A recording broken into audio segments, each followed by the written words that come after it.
Hi everybody, this is Greg Harding from Greg Harding Photography, and thanks once again for joining me on the video blog. So today we're going to be looking at a new product that I bought. I went to the photography show just recently down at the NEC, and oh boy, could I spend some money there. Of course, I'm a Canon kind of user, and it's a tricky thing to buy into a new system, because once you're wedded into a system, you've got all the lenses, you've got all the peripherals and stuff like that. So it's kind of a big deal to think about buying into a new system. But I've been hearing a lot of really good things about the Fuji system, just on the blogs, from people that I talk to on social media.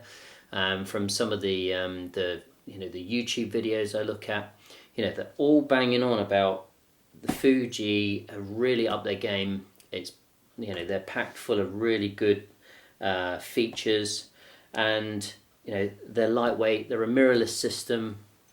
They're apparently giving out really good quality images.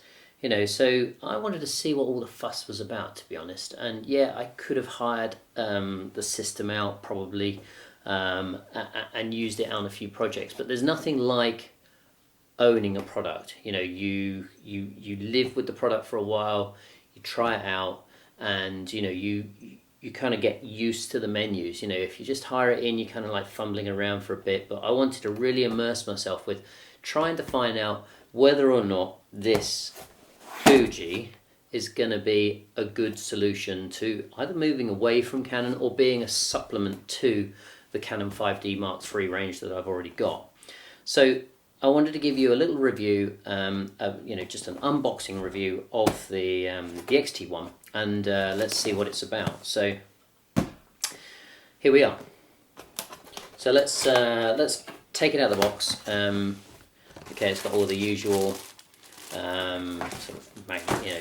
instructions, and I guess it's probably in about 10 different languages that you'll never use. At the show I got a pretty good show rate, and so they threw in some extra batteries. I guess they're probably going to come in quite handy. We'll find out once you get underneath the first layer. Oh, okay, we've got a camera in its bag. Let's get that out, have a look. Okay, so quite a slim looking camera. It's kind of reminiscent of the old sort of Leicas, and I guess that's probably what I guess that's what Fuji have really latched onto. It's quite a classic form factor. Let's get the lens out, see what's going on with that. So nice little lens. This is just the kit lens that I got with it. It's an 18th to 135, and they do make much better lenses than that. I've been assured. They've got some really nice. I think it's 18 to 55, and then a 55 to might be a 200 or something like that. But both of those lenses, which I'm really keen to sort of try out, are 2.8 lenses, so they're really fast. Still inside the box, let me just shove those to one side for a second. Inside the box, what else have we got? Okay, so we got empty box now. Let's move that to one side. Okay, and alright, so the usual, you got a little lens hood, which is nice. Okay, a little lens hood, and mains cables, or something for a shaver socket. We don't use those in the UK, they're all American based, I guess. But if you were ever travelling to America, I guess you'd want to keep hold of that. Otherwise, or some sort of European destination, you might want to keep hold of that. Otherwise, travel plugs are available. A nice battery charger, a little strap that goes with it, another battery. What's this? Okay, what is that? Oh, okay. Presumably, yep, that's the little Fuji X-T1. has not got an integrated pop-up flash, so they give you these a little tiny little flash. I'm not sure how useful that's going to be. I guess we'll find out. But a little flash that you can just bolt on, and that's driven. It's not got its own batteries. It's driven out the battery source from the camera. So I don't know how much that will impact on the life of that battery. And what are these? No idea. Oh, these are little clip-ons for the sides of the camera. Let me move that to one side. I think that's everything. Little clip-ons to the side of the camera so that it doesn't, so you don't mark the sides of the camera. So that's quite nice. That's a nice feature. Protective, keeps it nice and pristine. So let's lose some of these bags and some of this stuff. And let's have a look at the cameras. Load a battery in it and see if we can fire it up. So, what's my first impressions of this? It feels good in the hand. It's lightweight, of course, because it doesn't have all that mirror gubbins to worry about. It's quite a nice. It's a good magnesium body. It's quite solid feeling. Doesn't rattle when you shake it, which is always nice. Got a little pop out display that you can move up and down. So if you're shooting low, you can move around and look just down on the display, or if you're shooting high, you can indeed just sort of tip it up and look at that way. Let's load a battery in it. Stop messing about. How do I work out where the batteries go in and how they go in? Wrong way. Okay, so there's a little orange little marker, and there's a little orange little tab there that they slot in. Okay, so here's the thing. Okay, so we've got a battery compartment, and it doesn't automatically clip down. I know the Canons, the 5D Mark IIIs, and probably the other ones, they've got a little catch that sort of clips it down. So that's a bit of an annoyance. Yeah, you got to physically lock it. Okay, fair enough. So take the. Okay, so taking the body cover off, and you're straight onto the lens. So let's get one of these on there before too much dust enters it. So the 18 to 135 is going on. A little simple bayonet, and we'll lose the lens cap off that. Well, that looks very nice. It's a good looking lens. It's got a really nice action. It's not a cheap feeling lens at all. Let's put the hood on it, see whether that improves the look. Oh yes, okay, it's very nice. So yeah, I guess with this is a 18135 as I've said, and it's so it's got a variable f-stop. So on it's got it's a 1. Let me start again. It's a 3.5 to 5.6 f-stop. So I guess at its widest, it's going to give you a 3.5 as wide as it'll go, and at its telephoto it'll probably be a 5.6. They do make better lenses, dearer lenses, of course. And they're all 2.8 all the way through, which is probably the direction I would go eventually. But for now, just want to find out what it's like, how it works, and whether I like the quality, whether I like using it. So let's turn it on. Okay, it tells me I need to put in a memory card, of course. I haven't loaded one of those in, and it doesn't come with any cards, but I've got a few scattering around somewhere that I can shove in there. The dials themselves are really quite positive. They've got a little button that you press down in order to move off of the little settings. It's got lots of you got your EV control on the side here, which is very nice. That's nice and easy to get to. What I like about this is that you do have access to, you know, everything you need straight away on the top there. You know, you got your ISO, you got your shutter speeds, you know, and from what I've been reading up and seeing, that is your f-stop control.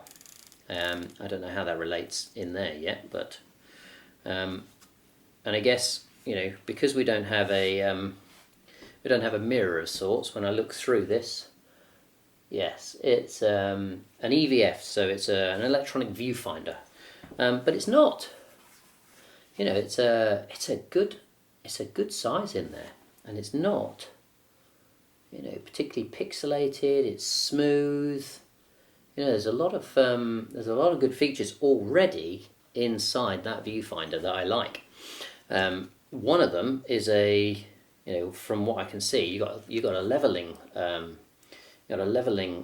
line that comes across, so you can level up straight away. There's the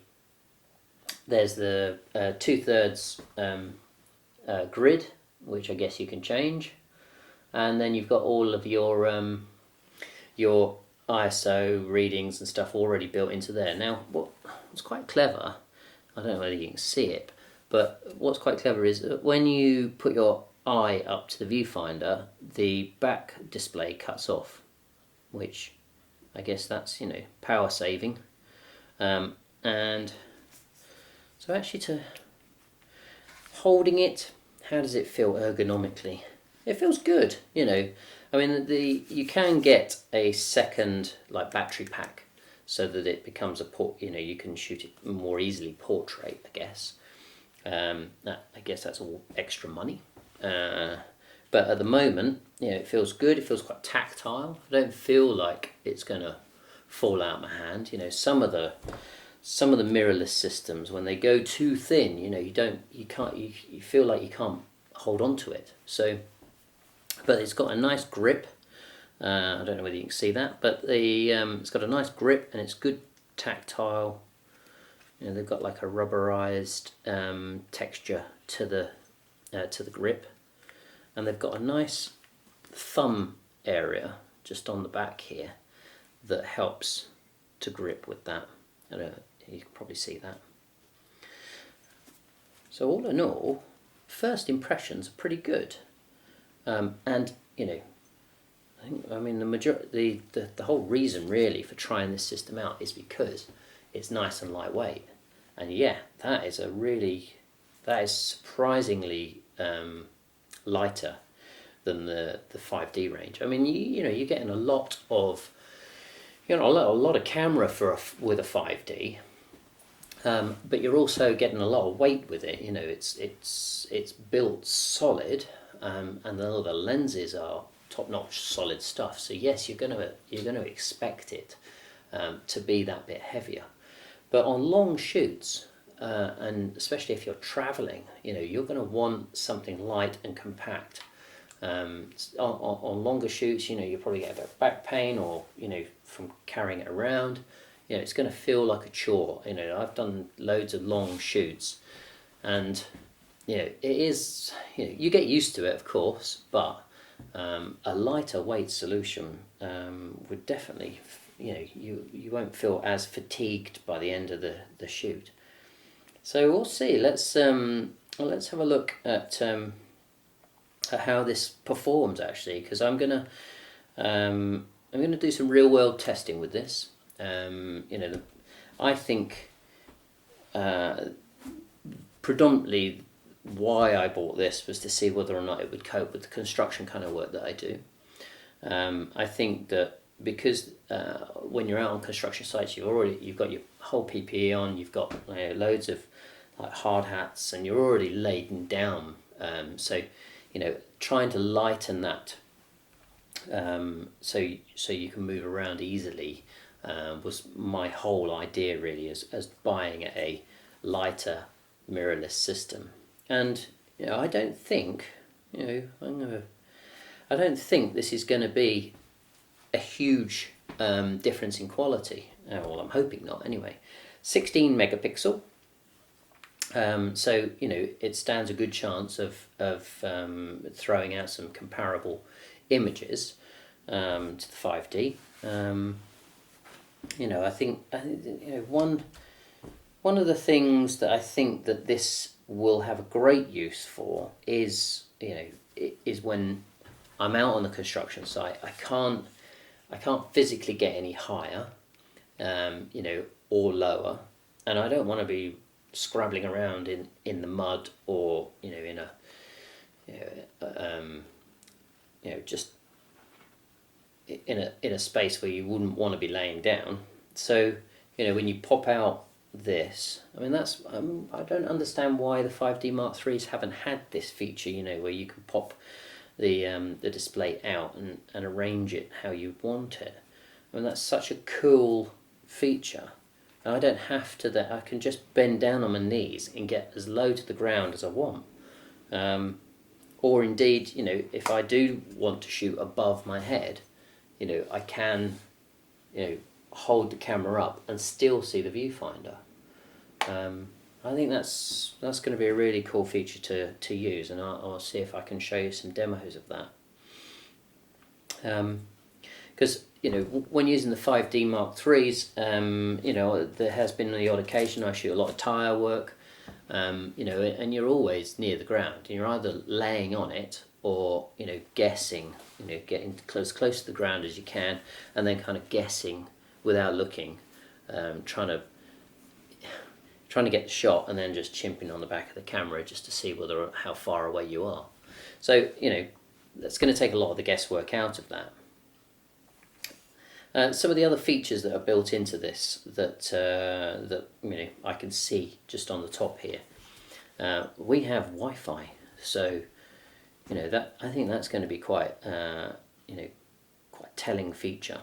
I don't know how much it will drain the battery, of course, but it will give you options of using your mobile phone, your smartphone, and using the apps built into that to then dovetail into this. So you can then modify it, at a distance. I can use it as a remote shoot.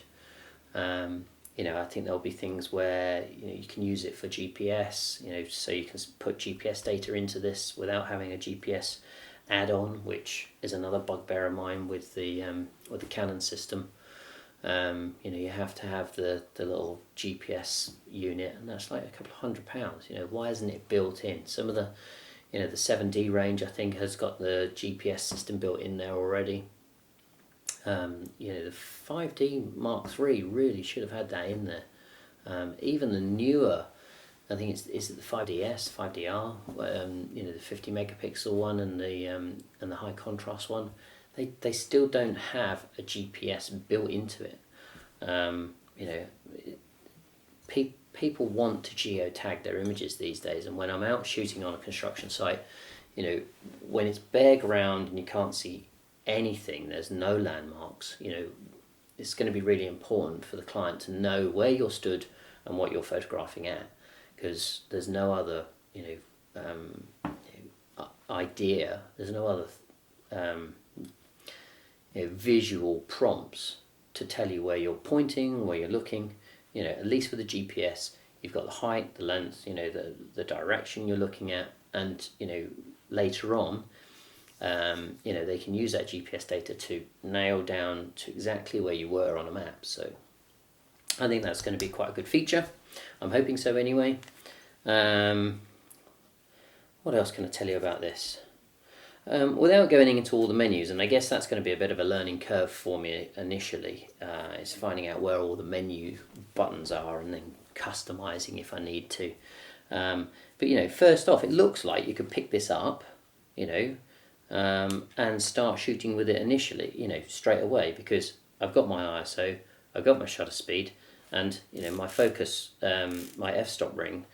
I tend to use quite a lot of manual anyway. I might jump into aperture priority occasionally, but straight away I can see that I think I'm going to be able to work with this. So yeah, stay with me. I'm going to give you a more detailed breakdown about the menus and things, and the good and the bad. I'm going to be as honest as I can. I'm going to give you some real world examples of how this measures up against the 5D Mark III. I'm going to take it out on a shoot and do a dual shoot with it. So we'll see how it goes. And but yeah, that's the long and the short of the Fuji X-T1, the unboxing. So if you want to hear more, subscribe below. Keep in touch. If you've got any questions, I'd love to hear from you. So come back to me, and I'll see you on the next one.